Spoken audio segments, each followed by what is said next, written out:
All right, in this video, we're going to go over how we do payroll. Um, this seems to be the easiest way for two reasons. We get payroll done. We kind of kill two birds with one stone because we actually get to track where we're at currently at the same time for the DME purpose. So essentially, I have my little spreadsheet here. It tracks, I'll just go left to right, it's tracking the overall revenue, any revenue adjustments that need to be made, revenue adjustments being if I had to send another technician out to a job and I had to pay them for that job, the amount of money that I would pay them for that job, I would put into the revenue adjustment. That way, this technician doesn't get paid or get credit for that section of the overall revenue. We'll get to that further down the line we get. Part order numbers are inventory, miscellaneous taxes that we have to pay, such as franchise tax, sales tax that needs to be accounted for. We don't pay sales tax at the door. We pay it quarterly. That information is kind of irrelevant. You always need to calculate sales tax so you're not paying sales tax and then also paying your technician for the sales tax as well, percentage of the price. Our gross margins that we have after everything's deducted, the amount of total calls that they went to, how many of those jobs were actually landed, how many warranty visits do they have to make or callbacks, how many hours, how much overtime, and how much pay adjustments there are. Pay adjustments are defined as did they have to buy gas themselves because something went wrong? Did they have to buy something from Home Depot and we owe them money? I would put it right here to make sure that they get that money on that paycheck. Their actual pay rate, this goes back to these areas. This technician in particular is paid on a commission structure, 20%. He gets 20% of revenue after everything that needs to be subtracted is subtracted.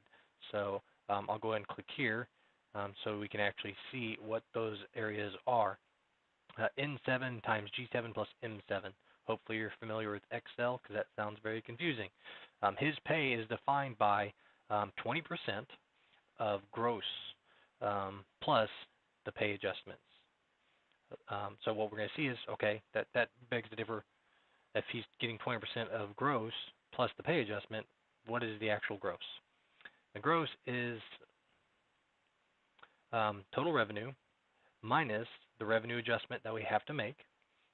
So if I need to pay a technician something, since he's a commission structure, he's getting 20% of the overall gross. If I paid a technician something, that means I'm paying the technician for it, and I'm also paying him for it. It's not fair to the company. So I'm going to reduce that. I'm also going to reduce B7. I'm going to take the overall revenue. I'm going to subtract the revenue adjustment, whenever I paid another technician, the POs from the overall revenue, the actual miscellaneous taxes that we have to pay, as well as the sales tax that we have to pay on those parts. And then that leaves us with our gross, and he gets 20% of that. All of this information is extremely important. Make sure you're accounting for your part order numbers. If you're not accounting for those part order numbers, you are double paying. Whenever you pay your sales tax, that means that, I'm just gonna remove it, and you can see the difference.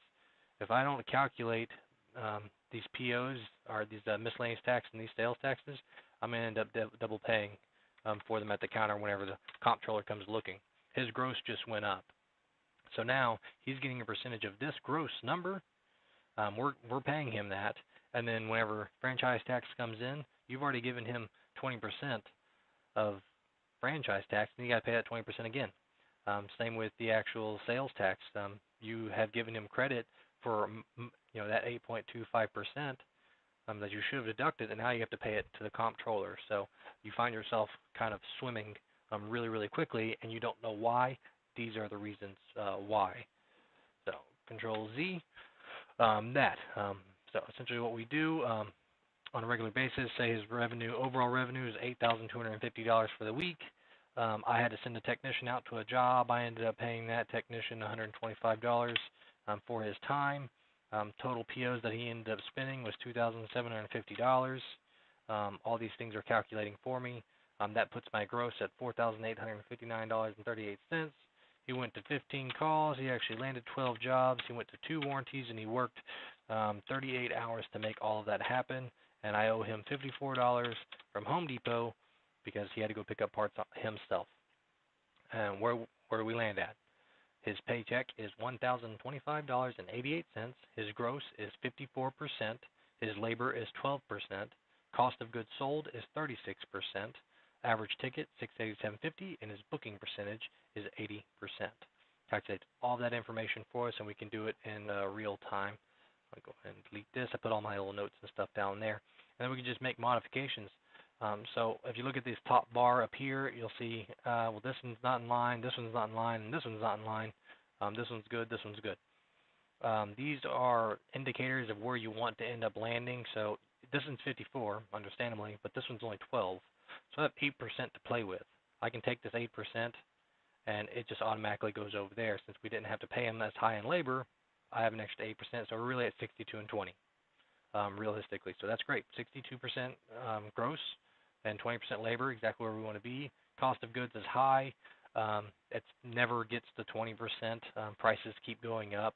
I'm going to modify this and change it because cost of goods really do sit around 30 to 35% most of the time.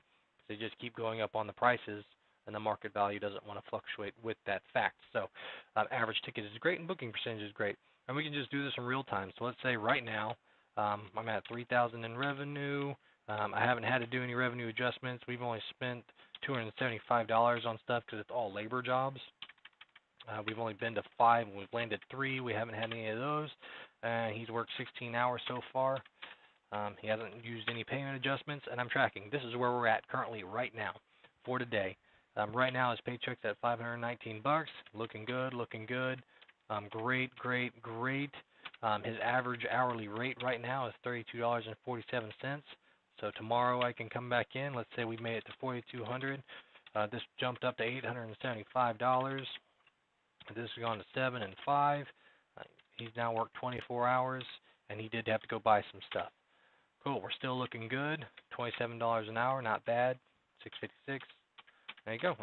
This is just a spreadsheet, so it's good to get yourself one like this, because once this is all said and done, at the end of the week, I'll tally up all of the invoices and PO numbers that he purchased, any receipts that we are due to him, tally up the overall revenue, just verify all of the information that I need to know in regards to calls and jobs, and then I have a consistent flow of information that I can send to the technician to let them know, hey, this is where you're at, you know, because here's a situation that you end up a lot with the technician. 9,000 in revenue. They sold a heater, so their POs are really, really high. They did 15 jobs, and they only landed 7, and it only took them 30 hours to do it. And then they wonder, why is my paycheck's only, I brought in $9,000 in revenue, my paycheck's really high.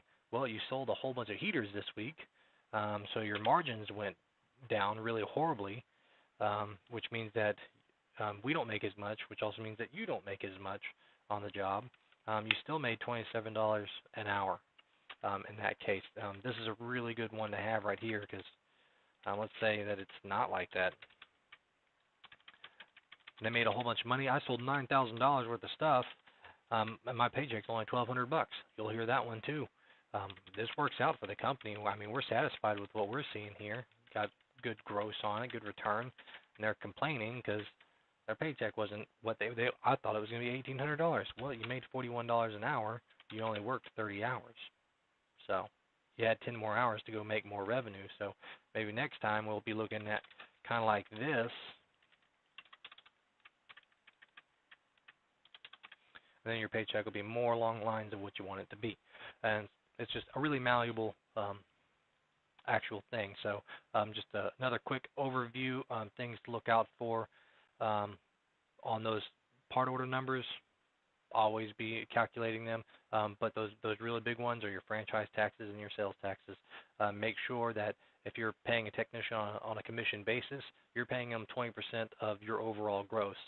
So you take your overall revenue, and you need to subtract your POs, your tax, and your sales tax from that overall revenue, so you land with a clean gross number, and they get a percentage of that. That way you don't end up double paying the tech, and as well as paying the comptroller, et cetera, et cetera. You can modify these things too, however you want to do the pay rate. If they're actually paid per hour, you can put their hourly rate right here. Just adjust a few of these little things, which means that you actually don't need this anymore. So they get paid $25 per hour. They worked 44 hours, and I just need to take this and modify it equals the pay rate times however many hours that they worked. There you go. So if you pay them per hour, you can just change it right there. Billable hour is the same. So you say you do 45 per billable hour, and they only work 30 hours. There you go. So you can just change those little things. Just have this information there, and that's it. That is doing service and repairs payroll, as well as the DME for tracking real-time numbers.